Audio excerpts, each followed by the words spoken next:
Welcome to Gift of Life, the Organ Transplant podcast. These are the stories of those who have received, given, and who are waiting for the gift of life, organ transplantation.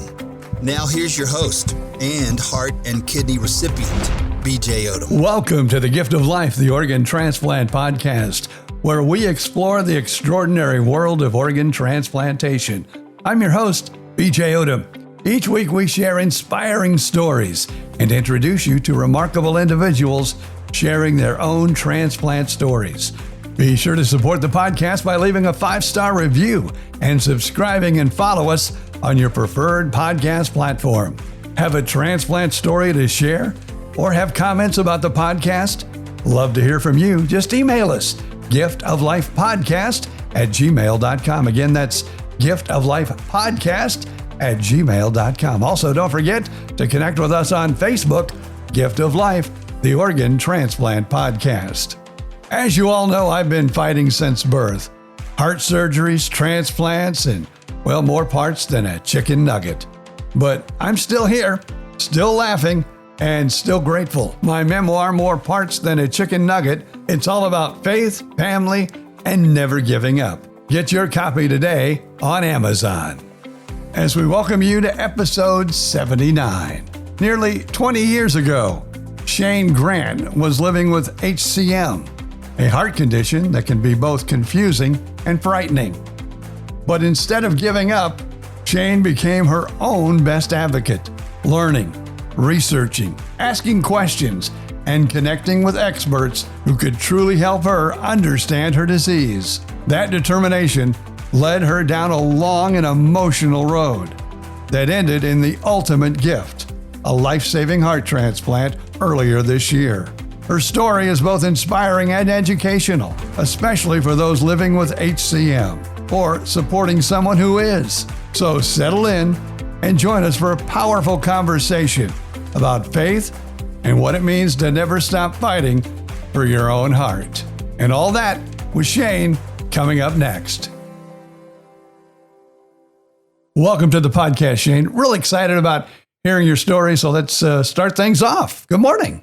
Sure thing. Thank you, BJ. Thank you for having me on. I am a 59-year-old woman living in the Rochester, New York area.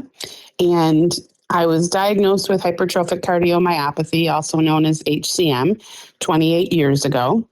And the tiny little bit of a backstory, because there's certainly a lot of history, is my mom passed away when she was 42, and they told us that she had had a heart attack. And that's what we thought for many years. And then I was having some symptoms where I thought I was going to pass out. And I was thinking to myself, well, geez, my mom died of a heart attack when she was 42. I should go to the doctors and make sure that my heart's okay. So I went to the doctors, and my doctor said, oh, you're young, you're healthy, you're active, you're probably fine. But if you're going to feel better, I'll send you to a cardiologist. And I said, yes, I'd feel better.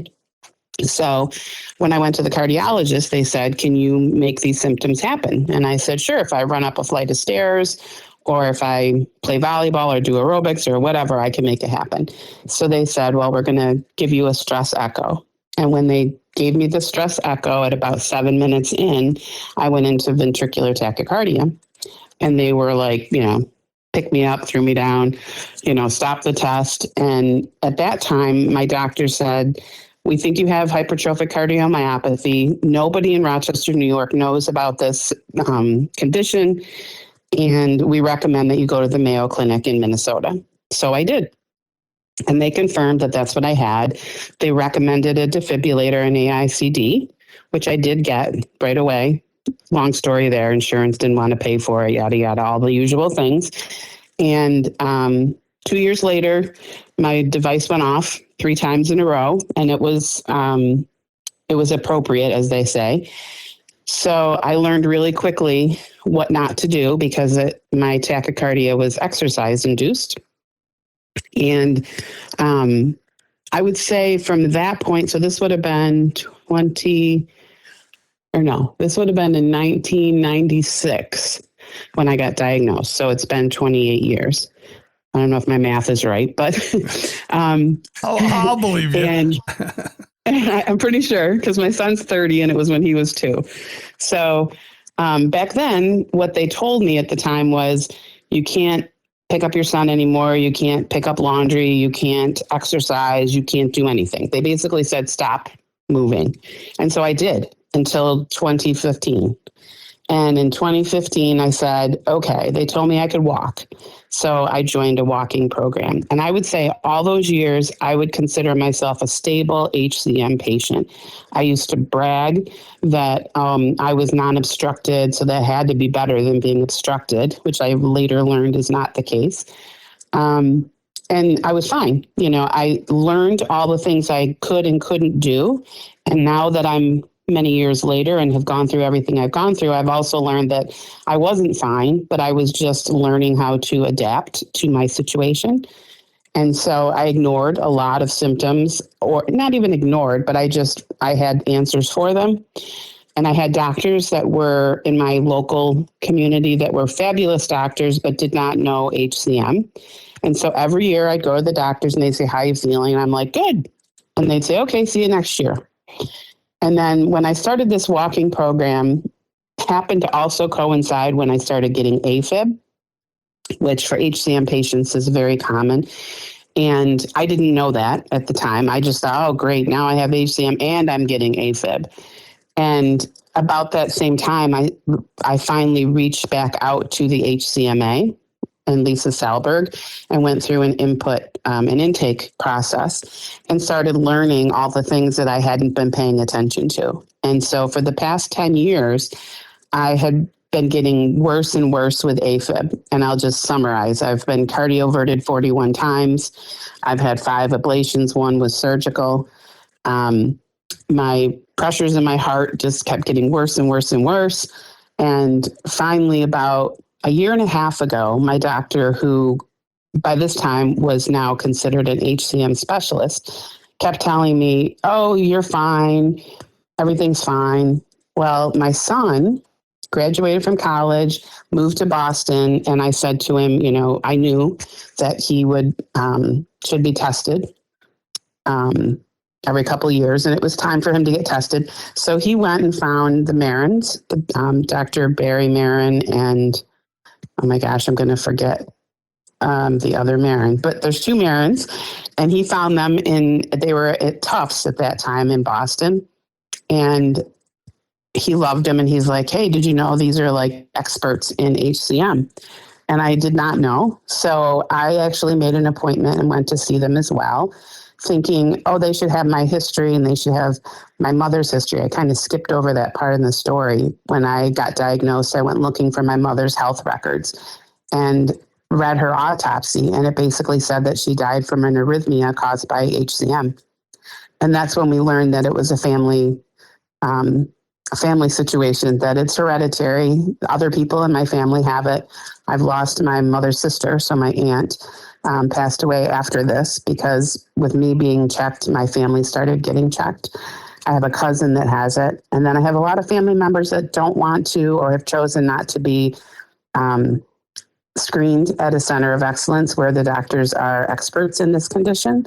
So maybe when they hear this podcast, maybe that will encourage them to seek that extra appointment and go someplace where they're going to get really good screening.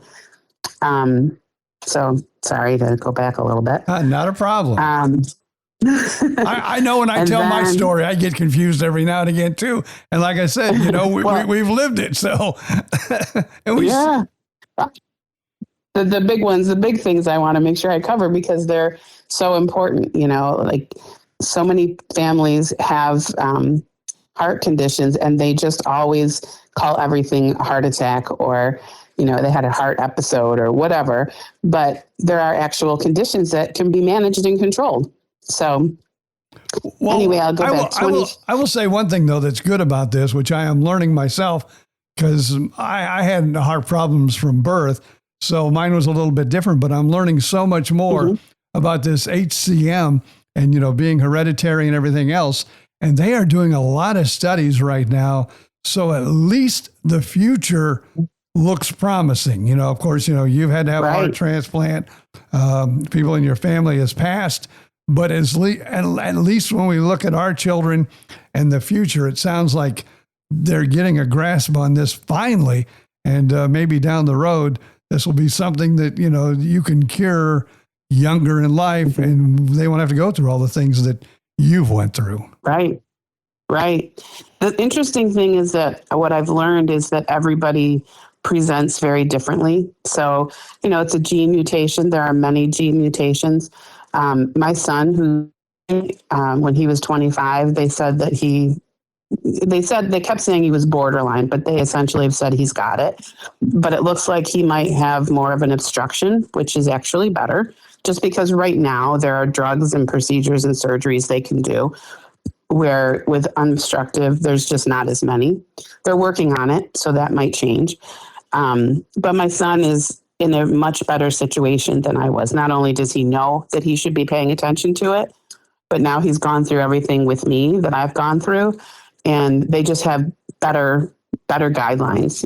I mentioned that when I was diagnosed, they said, don't do anything, and they would never say that now.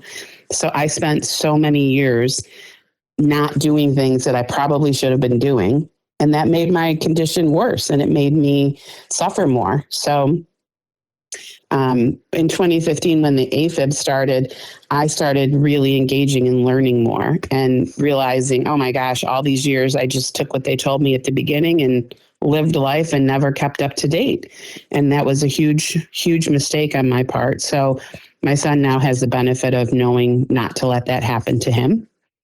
And he's become very involved in the HCMA as well, which is really exciting. And he's got a bit of a political mindset. And I don't mean political, I mean policy. I guess that's the better thing. He's got a policy mindset. So he lives in Rhode Island, and he's been working with the process, going through the process here of getting I'm going to get this all wrong, I'm sure, but screening of kids in school for heart conditions, so that they have more awareness and knowledge, and can get the treatment and don't play sports and put themselves at risks if they're at risk. So he's been working on that, and it's just as a parent to watch your son do that is pretty impressive. He makes me proud every day. So anyway, a year and a half ago, my doctor said, the Marins, when I went to the Marins, I went to give my medical records and my information and the family history for my son. But what ended up happening is the Marins were like, you do realize you're headed for a heart transplant. And nobody had ever said that. I didn't even know that was a thing. I didn't even know that. I guess I just didn't even think about who gets heart transplants, and never did I think that was going to be me. And so I was like, oh my gosh. So I came back, I saw my doctor, and my doctor was like, you're nowhere near that. And of course I wanted to believe what my doctor said. And I was like, oh, good. Thank you. And then, 2 years went by, and I was getting worse and worse and worse. And finally, I actually went back to the Marins for a second opinion on one of my surgeries, and they were even more insistent. And I remember when I went for my input call with Lisa Salberg at the HCMA, she said, Shane, with people with the numbers that you have, it's usually within a 2-year window that you're looking at transplant. And she was right. Within 2 years, I'd changed doctors. I went to a center of excellence in Rochester, New York. I saw Dr. Bipple Bipav and Dr. K. I can't pronounce his last name. Kuchavez or something. We call him Dr. K. Well, let's just say this. There's a lot of doctors out there that I've had over the years. I can't say their last names either. And even some of the conditions, I have, some rhythm issues now also. And I always say, well, I'm going to go to the heart electrician. I know they have a big fancy name, but I just say I'm going to the heart electrician this week. That's a good way to put it. Well, Dr. K and Dr. Bipple were the absolute best advocates you could have for doctors, because it's only been just over a year since I met them. And they laid down the law. I said, this is my history. This is what this doctor's saying. This is what that doctor's saying. I need you to tell me who to believe. And they were very direct. You're headed down the path. You need to be ready. We're going to send you to NYU for evaluation and and it just move. And boom, here I am. So that wouldn't have happened without them, because not only did they have to convince me that I was there, but then they also had to get me through the process and advocate for me to go to NYU and fight with my insurance company to pay for it. And, all of that. And they were fabulous. And then, of course, there is nothing I can say but amazing things about the NYU program, the team, the facility, the place, the process, the care, just unbelievable. Now, I think people really need to, I think people really need to realize this. And the more and more that I do this podcast and the more and more transplant stories that I hear, one, you've really got to advocate for yourself. And two, you almost need a second opinion these days, because I have talked to so many people that are telling me the same story you are, that they were somewhere and they were just like, well, yeah, this is okay. And, you find out that, after you find different doctors and advocate for yourself, no, this isn't really, you're not as well as you thought you were. And so I just want to encourage everyone that has, and I don't care even if it's heart, kidney, or maybe some other ailment, might even be cancer, but make sure you advocate for yourself and go out and, and find people and find specialists, because sometimes they'll have answers that you may not be getting. And I hate to say that, but they may have answers that you're not getting where you're presently at. Right. And it's not necessarily that the doctors or the place are bad. It's just, in the case of HCM, the biggest thing that I've learned is that a center of excellence is determined by the HCMA. So it's not like the hospital is saying, we are a center of excellence. It's the HCMA going and evaluating. And I don't know exactly what they do for that evaluation. I just know that it's pretty solid. And since they're so focused on that condition, it's all about the doctors working together and the collaboration. And that's the big difference. Like, I had a very fine doctor, but I also had an EP, electrophysiologist, the electrical doctor. Oh, see, you could say that big word. And then I had all my doctors. And one doctor would say, oh, I'll have to talk to so-and-so, and then I'll get back to you. And then time would go by. I went to a center of excellence. I've been to 3 now. I was at Tufts when the Marins were there. They are now at Leahy, I believe. I've been to the Mayo Clinic in Rochester, Minnesota, and now I've been to the Rochester Regional Health in Rochester. And all 3 of them, the thing they had in common, and because they're a center of excellence, is all the doctors work together like every day, every minute. So I would go to my HCM doctor at Rochester Regional, and he would hear what I had to say, and he'd call in the heart failure doctor, Dr. K, and he'd come marching down the hall, and all of a sudden there'd be a whole group of people talking about me and my case. And that's a huge difference, because there's no delay, and it's not, I also work with patients over here. They're all HCM focused. And so I remember when I had my first right and left heart cath, which was just last fall, it was probably it was in October, so it was about a year ago. And the heart failure doctor said, I want this guy to do this part, and I want this guy to do that part. And, one doing the left and one doing the right, because they had their expertise. And so that's how they scheduled it. I went in, and one doctor did one part and another doctor did another part. They collaborated right after and gave me the results right away. So I didn't have to wait. And it was just amazing. So I never had a problem with my other hospital or anything. It was just a different situation. It was just more of a traditional situation. Now, what's interesting is the hospital that I went to does not do transplants. That's why they partner with NYU. And NYU is about 6 hours, about 5.5 to 6 hours away from my home. So, I went and had my transplant at NYU, and now my care has been shifted back to Rochester. And I can always go back to NYU or get advice or have second opinion or whatever, but that's how that works. But there is another hospital in my town that does do transplant. And so, very controversial. Why are you going to NYU when you can do it right here? Well, because the people that are experts in my condition are here. So Yeah. that's why I have to go there. Yeah, that's very understandable too. And I would, if I was in your shoes, I would be doing the very same thing. So now when you heard this word transplant, what did you think and how did you, now were you one of those people too that was in the hospital pretty consistently up until transplant time, or what was that process like? Not like admitted. The only times that I've ever been admitted for my heart was, I think 3 times I went on Ticacin, which is a drug you have to go in the hospital for 3 days and they monitor. That's for the anti-arrhythmia drug. And then I had 1 surgical ablation, so I was in for a couple of days for that.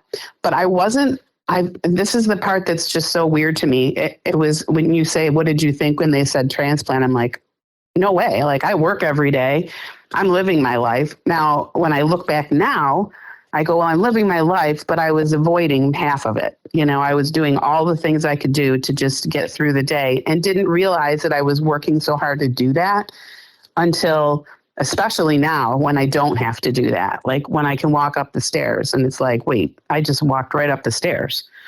Before I would walk up the stairs, but I would drag myself up the stairs. I would do everything I could to avoid it, gather things at the bottom of the stairs, make my family carry it all up. Like I did all the things.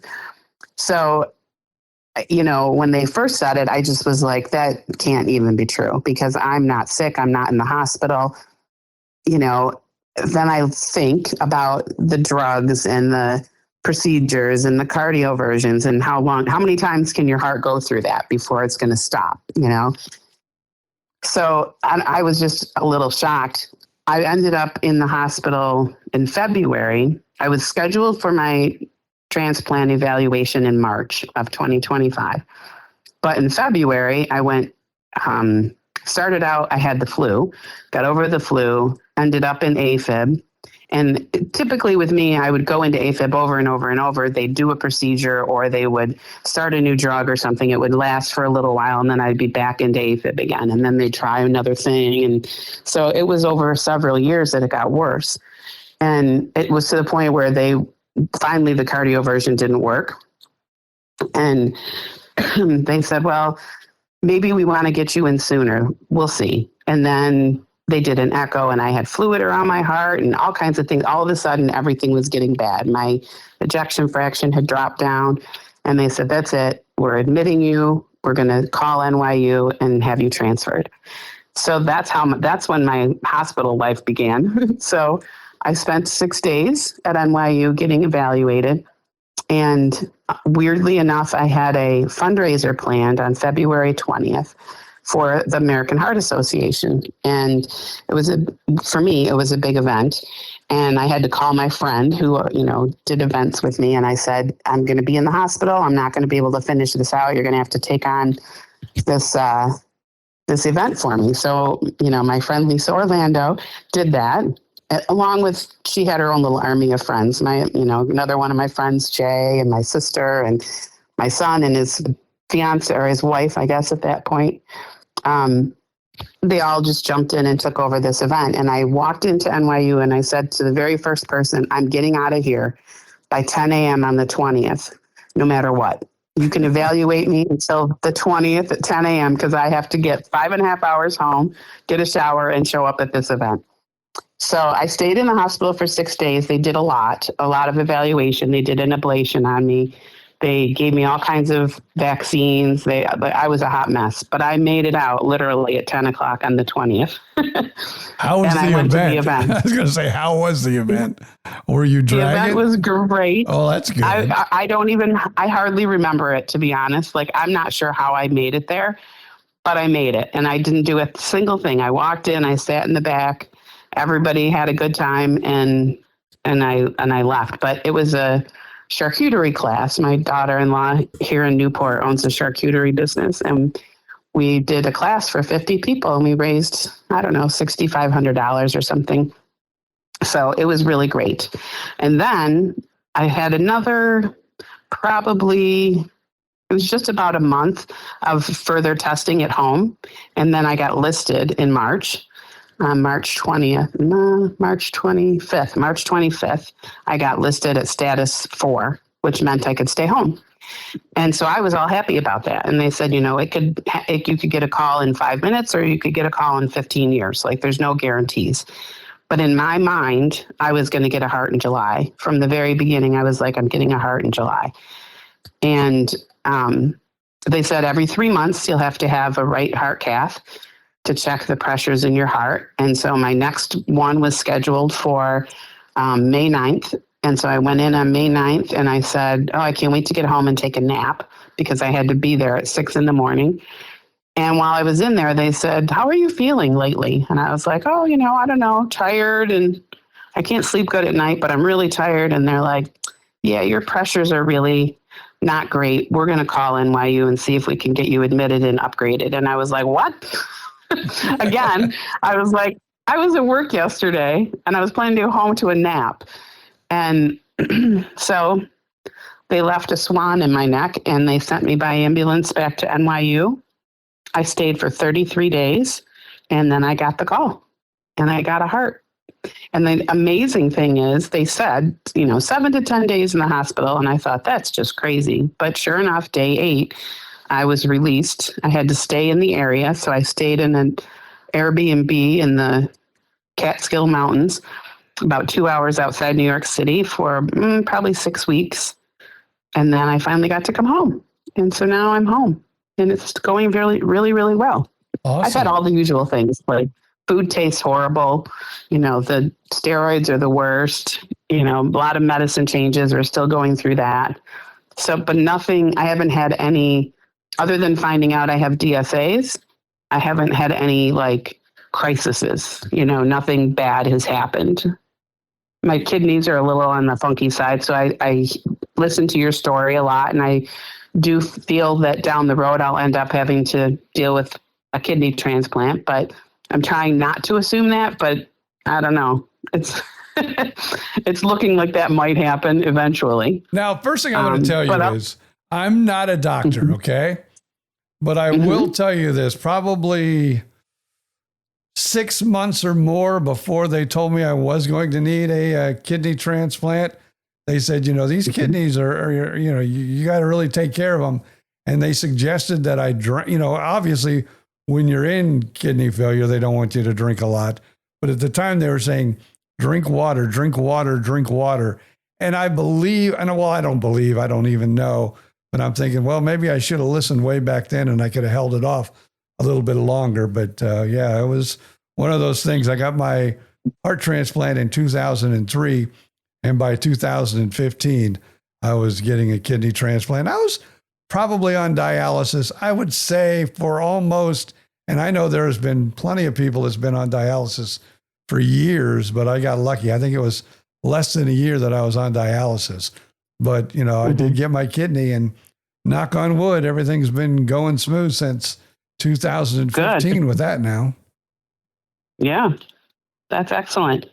My kidneys were one of the reasons that they were hurrying to get me a transplant because all of the different, especially the anti-arrhythmia meds, were really playing, not playing with my kidneys very well. But my kidney function was kind of bad. It got a little bit better. I don't know why. It's never made any sense to me. But they were not.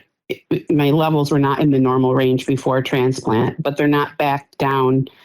They're not even where they were post yet, but I'm still on prednisone and, so we'll see. They're kind of in the process of being a little bit nervous, but they're not giving up on them yet. That's good. Now, how's your, now you, but what's interesting is before transplant, I could drink water like it was my job. And I always did. And I used to joke it was the one healthy thing I always did for myself. Cause I don't drink soda. I don't drink coffee. I don't drink alcohol. Like it's me and water always.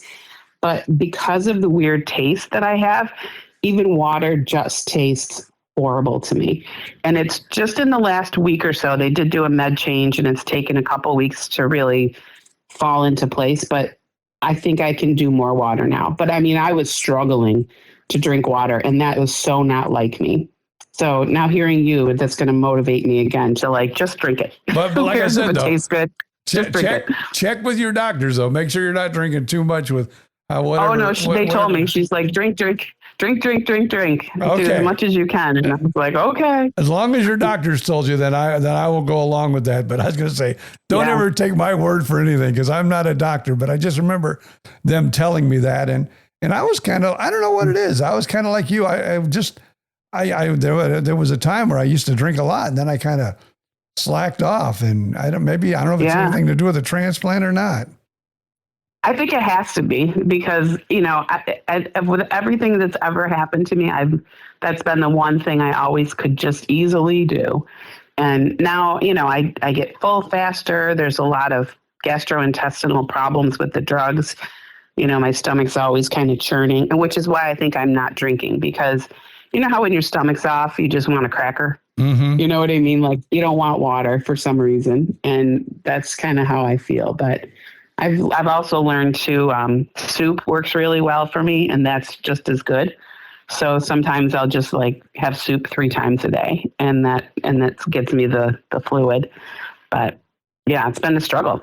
I mean, the simple thing. I mean, I look at that and I go, okay, if all I have to worry about is food tasting bad, then I'm going to be okay. Like I can adjust to that. Now, with you saying you're still on prednisone, although it was only June 11th you got your transplant, so we're really not that far out yet. But how has your they told me 6 or 3 months, and so 3 months on the day, I'm like, can I be done? And they're like, oh no, you've got DSA, so we're going to take our time and really wean you off slower. So in theory, by the end of October, beginning of November, I should be off, but that assumes nothing changes between now and then.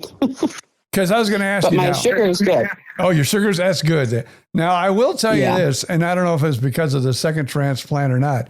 My sugar's kind of spiked, right after the heart transplant because of the prednisone and everything.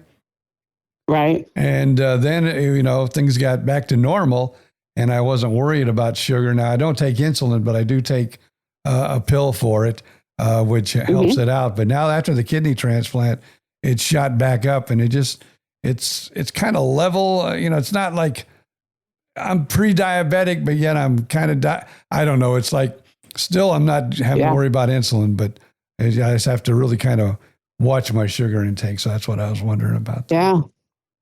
It was for a while I guess they say it's normal, but I had to take my sugar levels 3 times or 4 times a day or something. But then pretty quickly, within a couple, probably 3 or 4 weeks, it leveled right off. And so I still had to do it for a couple of weeks just to make everybody happy. And then finally I got to stop. So that was good. But I worry about that for sure, because that's another thing that runs on my father's side of the family is diabetes. So it's always on my mind, even without the transplant, but more so now. Now I'm going to ask you this because I'm going back now to my newbie days, like when I was like you, fresh out and feeling good. And I was but I was sick all my life. So I think when I got that new heart, I had felt like I'd never felt before. So I was like really woo-hoo. Of course the prednisone has a lot to do with that too. But I remember those early days when I got the talk from my coordinator for the first time, my post coordinator, and she brought in this big container of pills. There was like a morning, an afternoon, a midday, a night. And oh my God, what is going on? And I still have my coordinator, my post coordinator, Lisa, is still with me today. And she's a tremendous, and I love her to death, but I never will forget the first meeting I had with her. She came in with that pill box and she was telling me, you need to take this and you need to take this and you need to take this. And this is, like a drill sergeant. I'm going, oh my God. But what did you think when they brought in your pill box for the first time and started to explain to you, this goes here, this goes here, this goes here, and how important those daily pills are? Yeah. Well, I can say 3 things. When I first got out of surgery and woke up, I could not believe how different I felt. And like, I now know that I had symptoms my whole life, not just when I felt them or when I knew I felt them. And I've heard other people on your podcast say the same thing, and it is just so true. So that was pretty amazing. And just the sound of my heart was so loud. Like I was like, oh my God, like, can we turn the volume down? And I've finally gotten used to it. I've had cold hands and feet my whole life, and now they're just toasty warm all the time, which is so weird. And then in NYU, the pharmacy brings up your pills and goes through them all. And so she brought them up and she went through them and showed me how to fill the pill box and, the whole business. I knew there'd be a lot of pills. What was shocking to me was they were like, okay, take these at 8 a.m. and these at 8 p.m. and take these after every meal and then swish and swallow. And there's like all the swish and spit and, paints. There's this paint stuff that's yellow and gross. And so they went through the whole thing. And then it wasn't very long after I left the hospital that I actually sat down and went through all the pills and read their side effects and read, should I take it with food or without and all of that. And I rejiggered it because I was like, there was too many pills to take twice a day. Like I would fill up on pills and water and then I couldn't eat. And so finally I figured it out. So I was taking pills 7 times a day, which was even crazier. And, now I've just settled into a bit of a routine. It's gotten easier. The thing that makes it difficult is the constant shifting and changing, whether it's doses or drugs or adding something or taking something away or I don't know. I'm assuming at some point that levels off too. Now I will tell you this right now. Again, I'm not a doctor, and we talked earlier before we even started recording. And I said, every case is different. There's no two cases that are ever the same. But I know, as time goes on, you will be weaned off a lot of those things. And, you're going to take the rejection medicine forever, obviously. Forever, right. But you will be weaned off things. And now I take pills in the morning and I take pills at night. But like I said, I was sickly as a kid. I was used to taking pills. I can take a handful of pills, put them in my mouth, take one swig of water, and I'm done. But that's just me from, taking pills all my life too. But you will learn. I've always been pretty good with the taking of the pills. Right after transplant, it was harder. And I think that was just because of the volume, I think I took more different drugs before transplant than I do now. I take more pills now because, Tacro, they're 1 milligram pills. And so you take multiple pills, twice a day. But I actually take less in terms of number of types of drugs now than I did before. So not at the beginning. At the beginning, it was just insane. But now I've been weaned off enough of them. But the only ones I can't are like the goofy ones. Like right now I have to take potassium and it's a giant pill. It's uncoated. And the minute it hits water, it starts to dissolve. And I have to take that one by itself because I have to just focus on getting it in and getting it down before it starts to melt. Otherwise, I can pretty much put 10 pills in my hand, throw them down, no problem. Not at first, but now, yeah. Now you're bringing back evil memories. I remember that pill now. That was kind of out of my mind completely since it's been 23 years for me.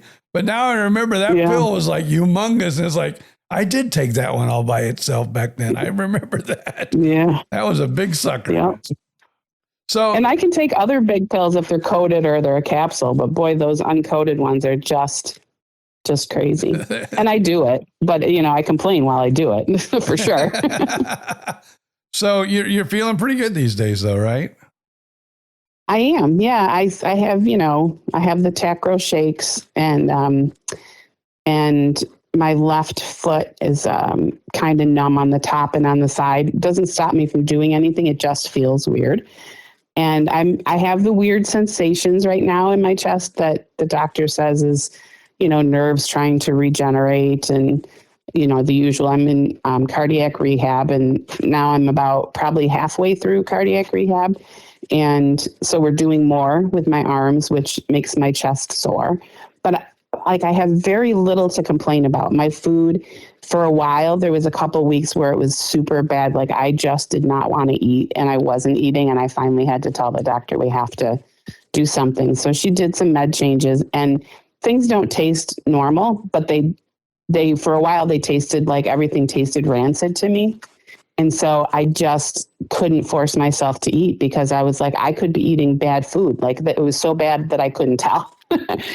and so that's it. Like I haven't had any, I had to have one infusion at the very beginning for the DSAs, but so far it's been fine ever since. They track it every time I go in for an appointment and I haven't had any big issues, but I know that it makes me at a higher risk for, I think, is it CAV? It might be. I don't remember. But I will tell you the this. thing where, go ahead. I was just going to say, for people that may not know, why don't you explain what DSA is? But I can tell you right now, I am very familiar with that.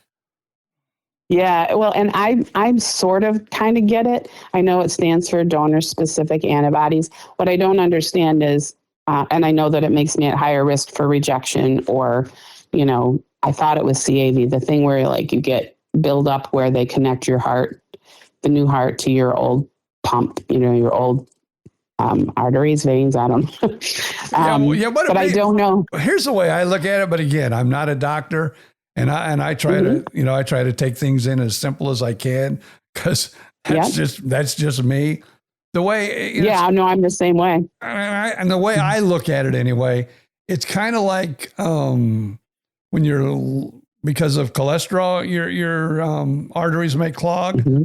Well, this is the donor-specific antibodies trying to harden and clog your arteries because what it's trying to do, for some reason, those little antibodies think your new heart is not supposed to be there.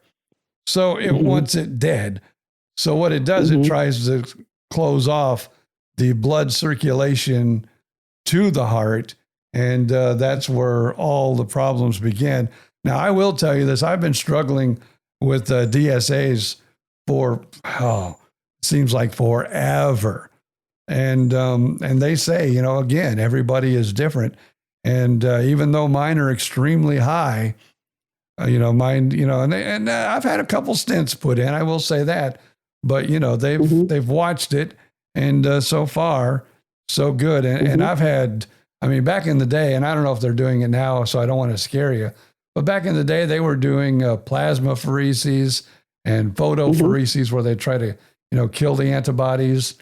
But now I guess they're letting them go. But like I said, they are watching it, and that's the important thing. Right. And the infusion, I'd have to look up what it was called because I've only had it once, but I just had to stay at that time, I was in for my first biopsy, or first or second, I can't even remember now. And they just said, you have to stay for a couple extra hours and get this infusion, and we have to monitor you. And everything went fine. And, ever since then, it's been fine. So, but I've had, all 5 of my biopsies, and they've all been 0 rejection. And now I'm doing what's called heart care. Do you do heart care? No. It's like a blood test. It's like some new thing to like, instead of having biopsies all the time after your first 5, you go to monthly heart care blood work, and they send it to California where it's, one part of it goes to your local hospital and the other part goes to California, and they watch trends. And then you only have to have a biopsy if something looks funny on the blood work, on this particular blood work. And I've had one, and I'm about to have another one in another week or so. And I remember this too, in the early days, lots of blood, lots of biopsies. And now again, like I said, 23 years out, I get a heart cath about once a year, once every, a little over a year. But as far as my biopsies, but I do blood work every 6 months now, and I haven't had any rejection in like forever. The only thing they've really kind of worry about with me is the donor-specific antibodies. Although I'll admit too, I'm getting to be an old man now. When this all started, I was like you. I was just, getting into my 50s, and now I'm a 70-year-old man. And it's like, Well, now I'm a 70-year-old man. I should feel like this. Well, that's the thing. Some people are like, oh, you've got a new heart. You're going to live forever. And I'm like, no, I mean, it's a heart. It's not like here's a perfect model. It's the very best model they can find. That's a good match for me. And in my case, all I know is that it's somebody much younger than me, but I don't know the age, and from North Carolina. That's all I know. So, but their heart could have heart problems. You know what I mean? Like it's like any other heart. So, yeah, I'm 59, but if I can get 20 years out of it, that'd be great. Yeah. I'm hoping with that. I'm hoping for, I don't think it'll happen, but I'm hoping for another 20. That would be nice. Right. Here's what I was just going to say, here's what I tell everyone. And you've learned this even in your own experience. Medical science changes every day. When I was 13 years old, I had an experimental surgery that I wasn't even supposed to live to see 13.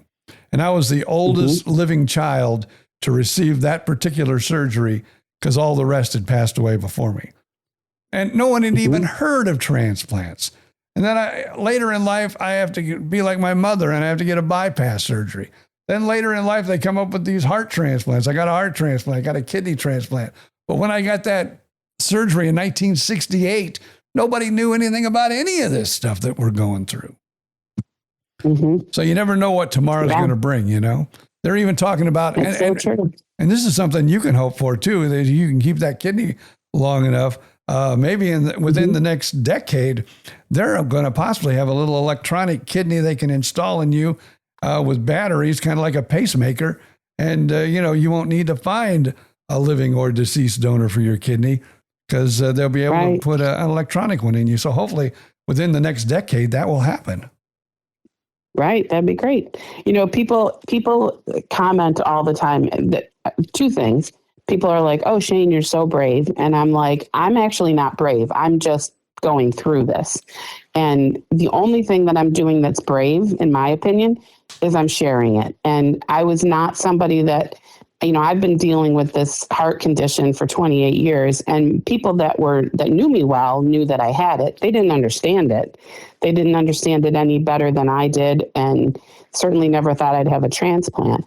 But most people didn't know that I had any kind of a heart condition. I never talked about it on social media or if somebody asked me, I would always answer, but I just wasn't that kind of a sharer on social media. And I made a very conscious decision. I started an Instagram account that's separate from my normal Shane Grant, Instagram. And I started sharing the minute I was listed for transplant. And I did that because there were people that were doing that I followed, and thank God they did, or I would have really been unprepared.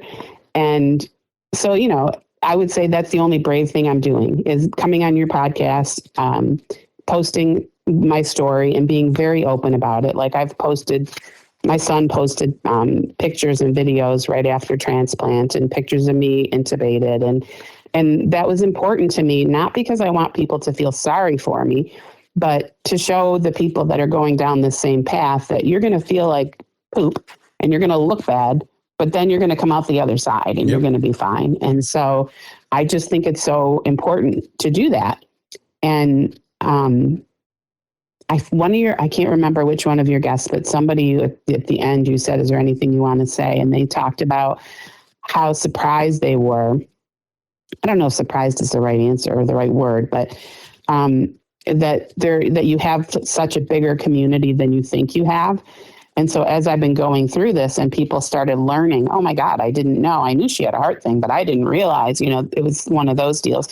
And people that I was shocked that, reached out, that sent me things, that offered to do things. I had, a high school friend that I hadn't seen in a long, long time and lived in New York, and she would just show up at my door and bring me fresh fruit and, make sure I had blankets and, brought food when I went to the Airbnb. And it was just shocking to me how many people I had in my village to get me through all of this.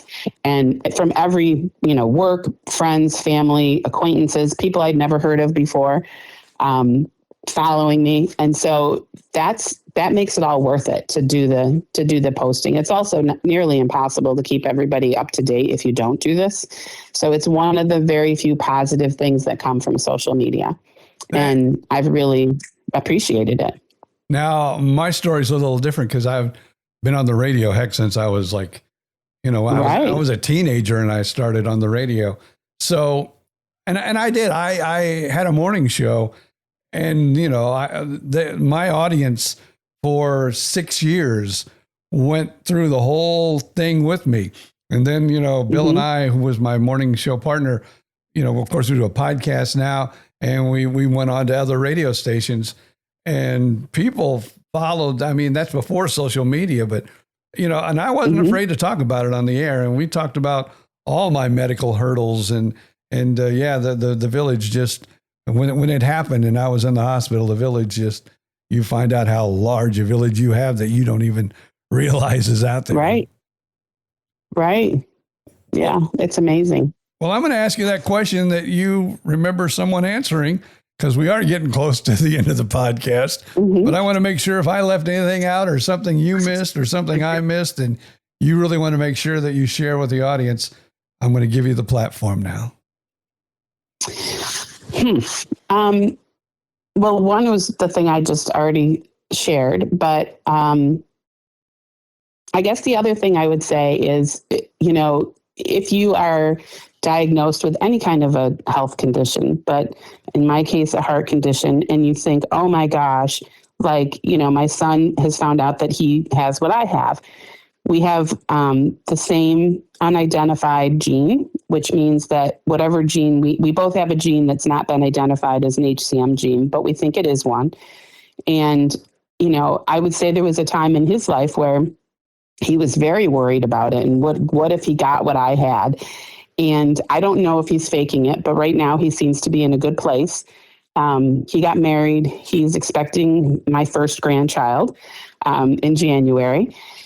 And so I would say don't be worried, and don't assume that you're going to follow that same path, because everybody's different.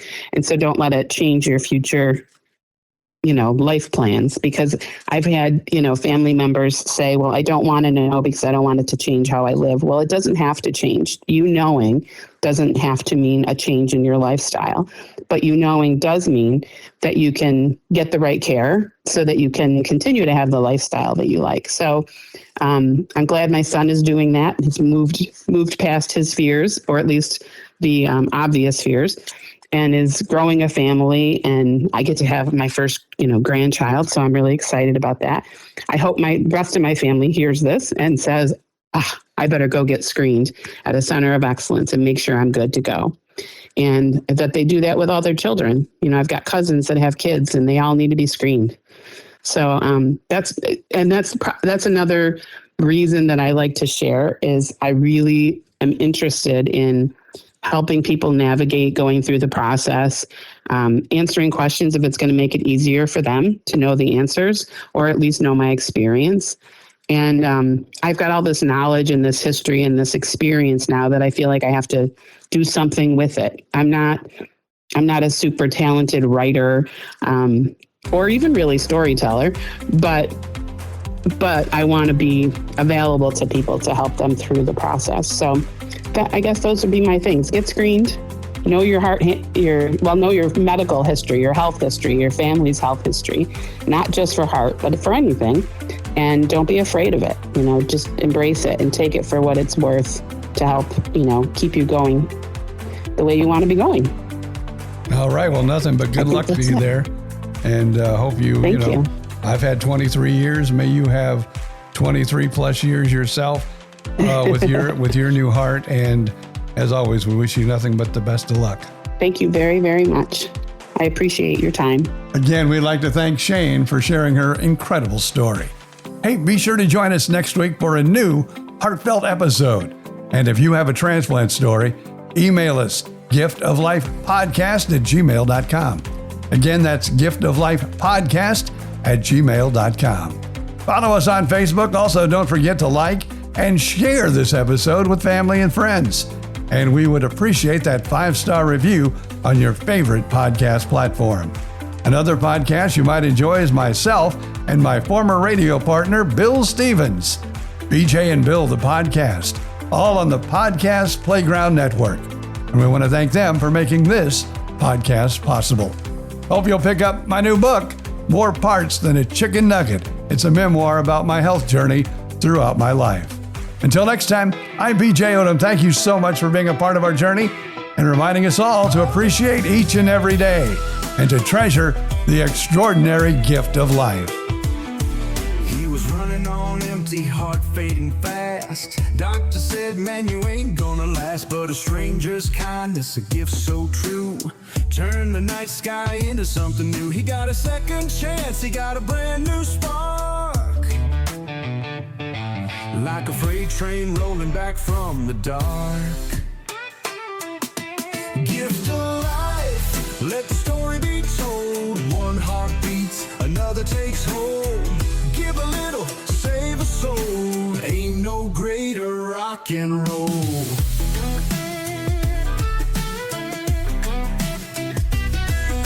15 years later, the road got rough. The fight ain't over when the climb is tough. Needed a kidney, the race was on. Another hero stepped up, kept him strong. Every breath he takes is a tale of hope. One life saved, another can cope. Gift of life, let the story be told. One heart beats, another takes hold. Give a little, save a soul. Ain't no greater rock and roll.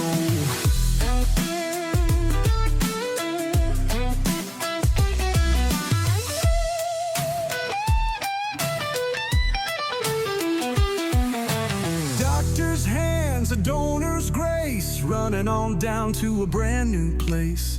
Second chances don't come twice, but when they do, man, they feel so nice.